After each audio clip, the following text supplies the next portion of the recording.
olwaleero Ssenyonyi leader of opposition akwatidde Joyce Bagala mu bubbi oba mu bukumpanya obwa ssente mu parliament. Ono si ye yekka gw'akutte, akutte ne ba MPs abalala bana okutwala omuwendo okugujjuza okufuuka ba MPs bataano bweddu ng'abasanze bagezaako okuwalumpanya n'okukulupya ensimbi ng'ate ekisinga okubeera eky'ennaku bakozesa linnya lye nga leader of opposition olw'amaanyi g'alina mu parliament n'obuvunaanyizibwa bw'alina. Kati nsaba otuule okkalire vidiyo eno mpanvuwanvumuko, wabula ogenda kubanga ogivaako ng'olina ky'otegedde oba ng'olina ky'oyize ku bimu ku nsimbi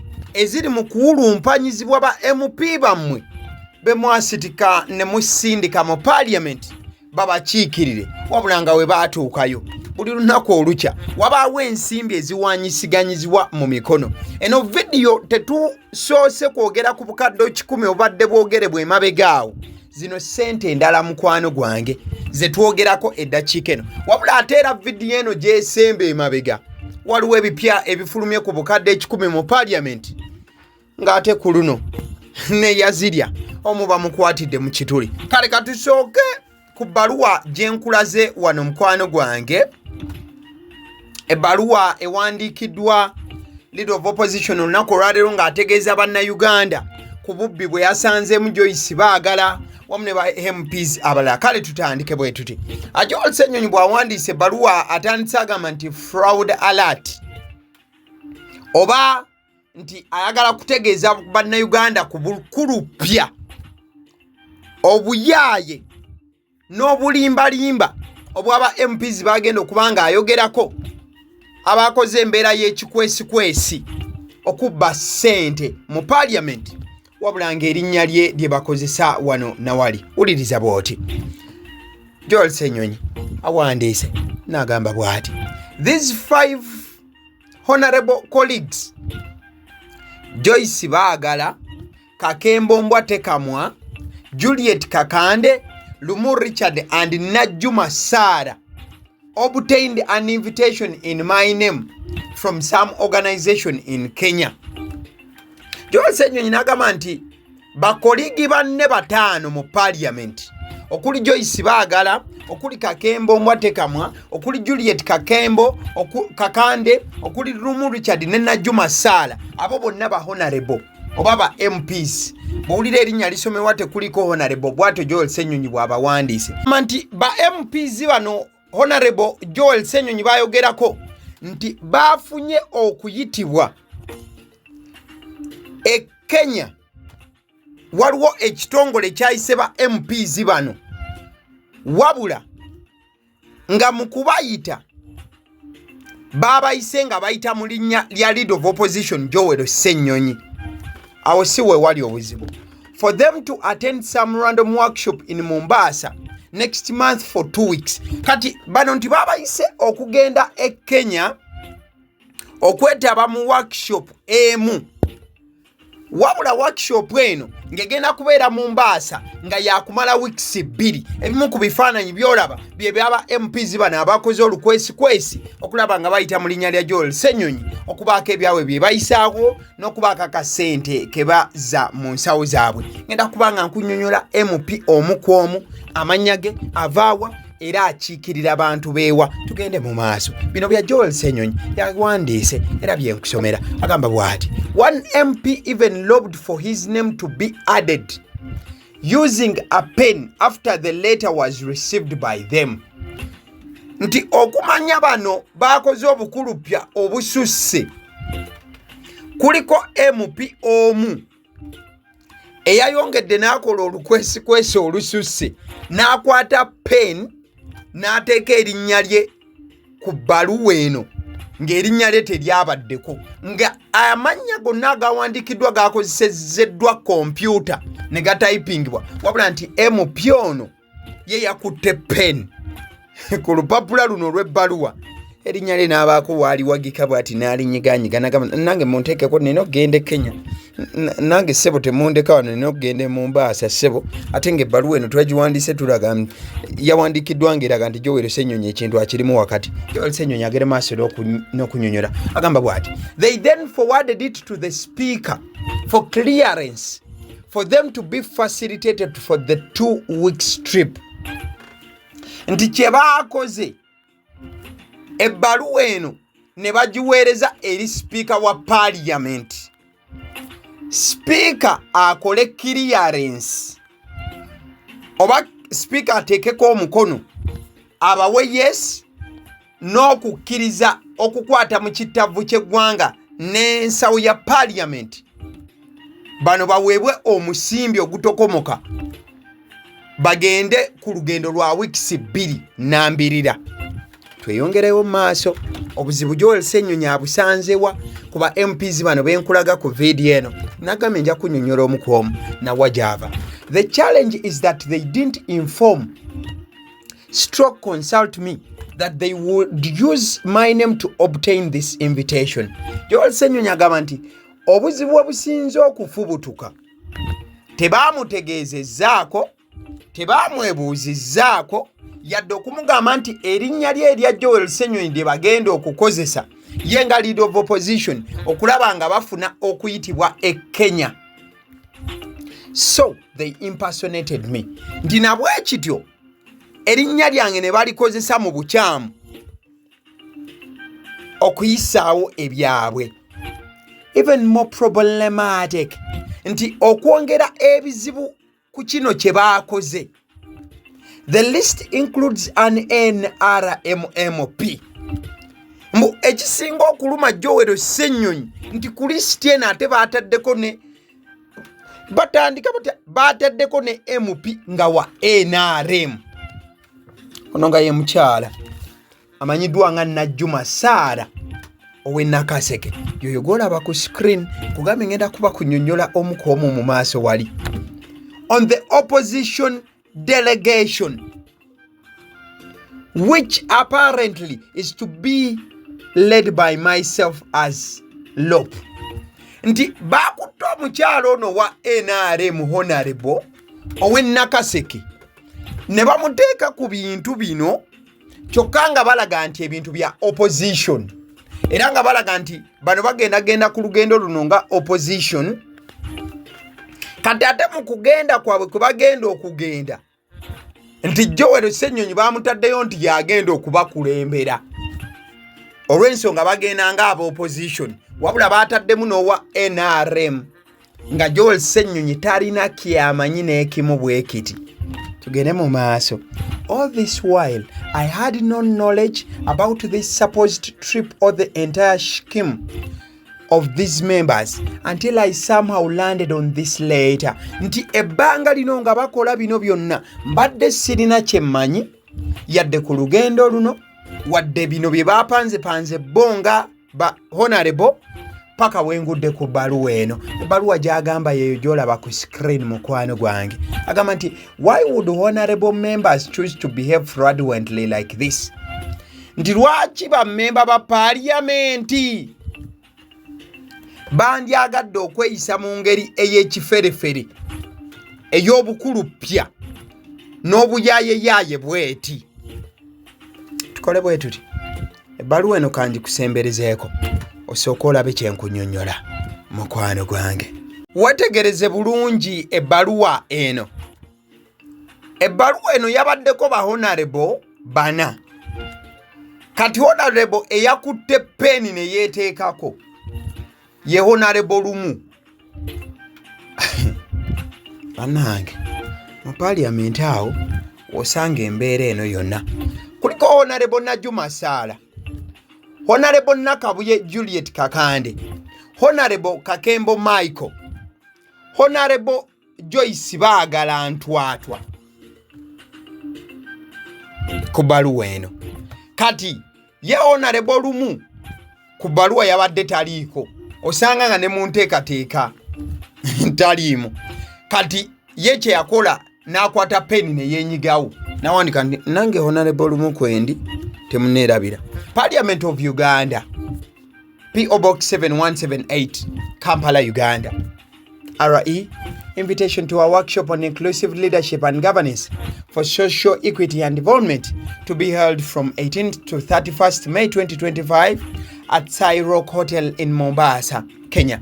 Ebaluwa ey'okuyita okujja mu workshop ey'okulaba nti ababaka boogera ku mbeera ey'obukulembeze obw'okubeera nti buli omu yeenyigiramu n'okulaba nti obumu n'abantu okubeera nga buli omu atwalibwa kyenkanyi nga gwe gumu ku miramwa egy'ensisinkano eno. Kale kansooke nnyingireko ku babaka abali ku bbaluwa eno.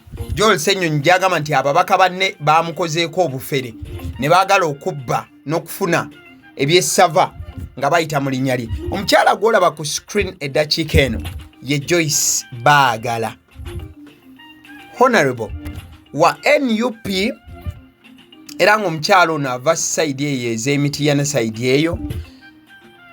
Honorable Joyce Bagala wetutuukidde olunaku olwaleero okubeera nti ne Joel Ssenyonyi mukambwe ennyo, omukyalo ono yakavaayo n'ateebwako akazita aba NUP nga baagala asalewo oba ali nabo oba tali nabo. Wabula omukyalo ono yavaayo n'abagamba nti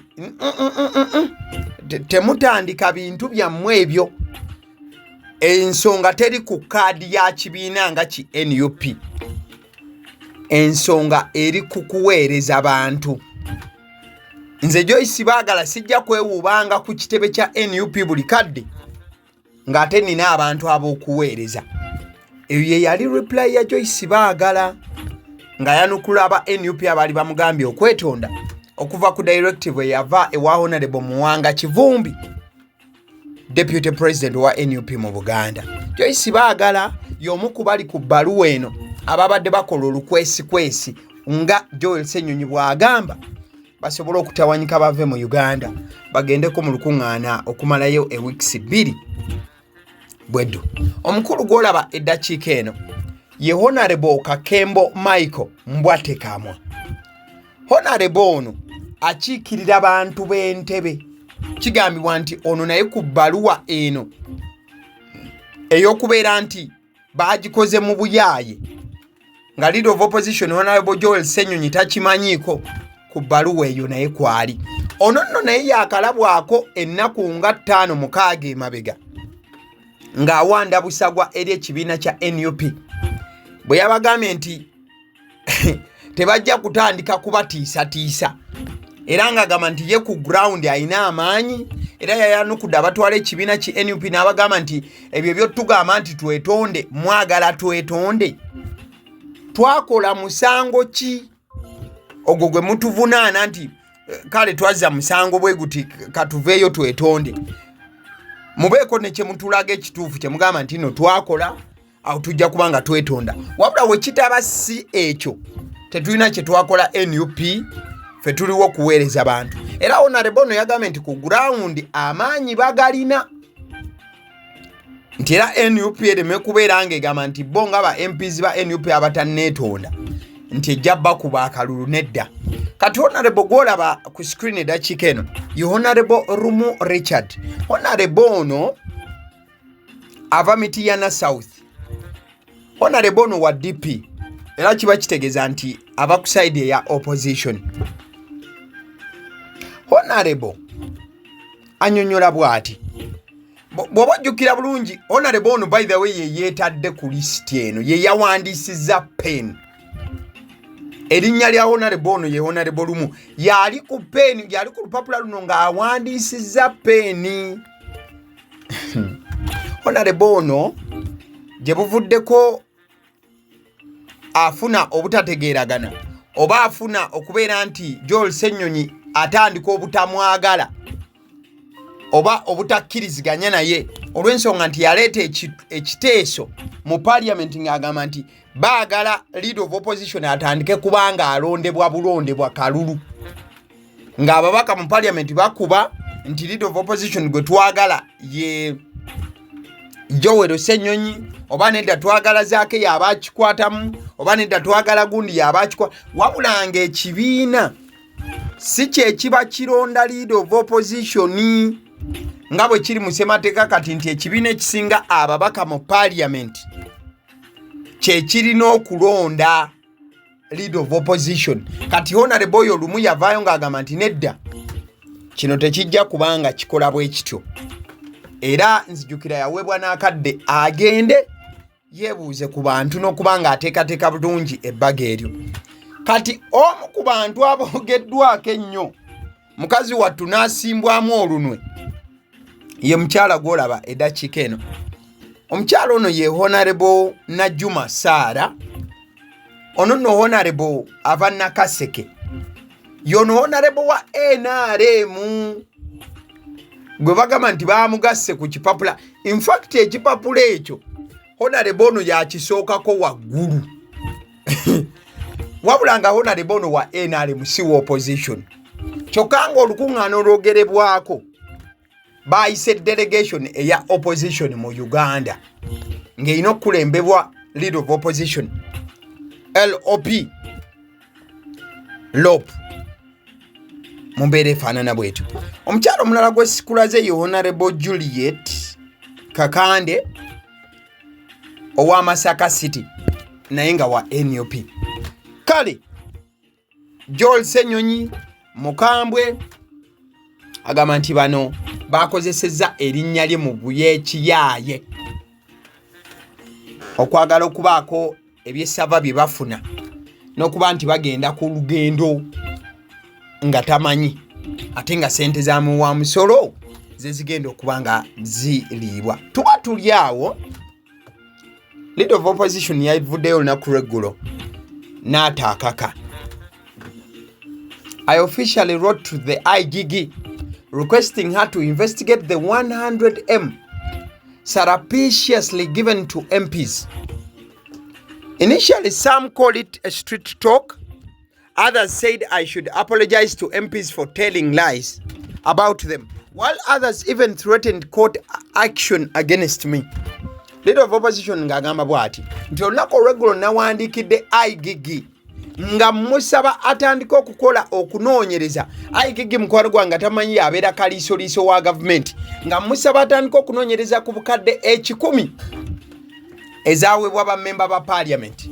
Era Joyce Ssenyonyi agamba nti abamu batandika kuma nti nno embeera eno bagiyita biboozi bya ku kkubo ate era mukadde ke kamu abalala ne bagamba nti alina okuvaayo ne yeetonda olw'okuba nti nno yayogera obulimba ku bo ba MPs abo ate nti abalala batandika okuba nga bamutiisatiisa nti bajja kuba nga bamutwala mu kooti. With time there has been numerous confirmations regarding this man, including a member of parliament who has confirmed on TV that he received it.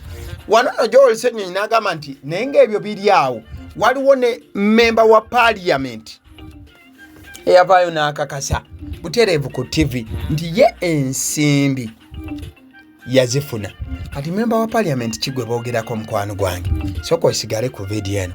The IGG has always called upon the citizenry to join her in the fight against corruption by giving her leads and information that she can use to investigate corruption. I'm simply putting her to the test in that regard.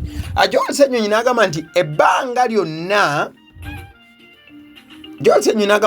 ebbanga lyonna kaliisoliiso wa gavumenti avuddengayo n'agamba nti asaba bannayuganda bamwegatteko okubeera nti balwanyisa obuli lw'enguzi nga bayita mu kumuwa ebitandikirwako n'okumuwa ku bumu ku bujulizi. Joyce Ssenyonyi agamba nti kino nakikoze kati nindiridde kulaba ddala kaliisoliiso wa gavumenti ne ku mulundi guno agenda kukola okunoonyereza ku nsimbi obukadde 10,000 ezaweereddwa ba parliamentarians oba ku luno anatunula bali. Ebbaluwa eno MP ayogerebwako mu bbaluwa eno okuba nti nno ensimbi yazifuna. This payment has been awash within the media. Initially, it was denied by the leadership of parliament, but several leaders have since come out to confirm the payment. The most recent public confession was by Honorable Kagabo Twaha, the member of parliament for Bukoto South. kati Joyce Ssenyonyi mu bbaluwa gye yawandiikidde kaliisoliiso wa gavumenti agamba nti omu ku bantu abaavaayo mu bujjuvu ne yeeyogerako nti ensimbi yazifuna ye Honorable Twaha Kagabo MP wa Bukoto South. Era Joyce Ssenyonyi agamba nti bino Honorable Twaha yabyogera ng'alabikidde ku zi interviews eza TV. He admitted having received this sum of money as per this video link. Kati wano Joyce Ssenyonyi yakutte link ya Sanyuka TV n'agiteekako ng'obujulizi okulaga nti waliwo MP yakkiriza nti ensimbi yazifuna. Kati Joyce Ssenyonyi ebimu ku byasaba kaliisoliiso wa gavumenti akole, one source of funds, nti anoonyereze ensimbi zino zaavaawa okubeera nga ziweebwa ba MPs. Ekyokubiri, mode of payment. Joyce Ssenyonyi ayagala kaliisoliiso anoonyereze baakozesa nkula ki sente zino okubeera nga bazisasula ba MPs. Ekyokusatu, purpose of the payment, omulamwa gw'ensimbi zino okubanga zisasulwa abantu bano. Ekyokuna, accountability and transparency, embalirira y'ensimbi zino n'obwerufu mu kuzigabana byonna ebyaliwo. 5, number of recipients. Joyce Ssenyonyi yatadde kaliisoliiso wa gavumenti ayambe bannayuganda aveeyo alaga omuwendo gw'abantu abaafuna ensimbi zino. Ebyo mbikufunzirizza mu bwangungu okuva mu bbaluwa Joyce Ssenyonyi gye yawandiikidde kaliisoliiso wa gavumenti ng'amugamba nti nno kyekiseera oveeyo otunnyonnyole obukadde 10 obwaweebwa buli MP mu Parliament bwavaawa, bwaweebwani, era ani ate abufuna. Alson Painters UG basizi baalanje bagamba nti ku nnamba z'essimu z'olaba ku screen osobola okuba nti obakubirako ne bakuyamba okuba nti bakusiigira ennyumba yo nefuna kalangi akafaanana obulungi, ne bweba mpya nga tennasiigibwa langi, ne bweba nkadde nga tennasiigibwa langi, byonna babikolako. Abasiddyo omusunsuzi erinnya eryange agaliwo omukutu kw'oligera maaso n'okuba nti olikinga vidiyo eno mukwano gwange. Yes, likinga vidiyo eno kugambye nti agaliwo ye YouTube channel kw'obeera information nga bwetuuka bwe tugikuwa tetuteekamu byaffe okutoolamu yadde okugatamu, tukikuwa nga bwe kiri as is as it is. Thank you.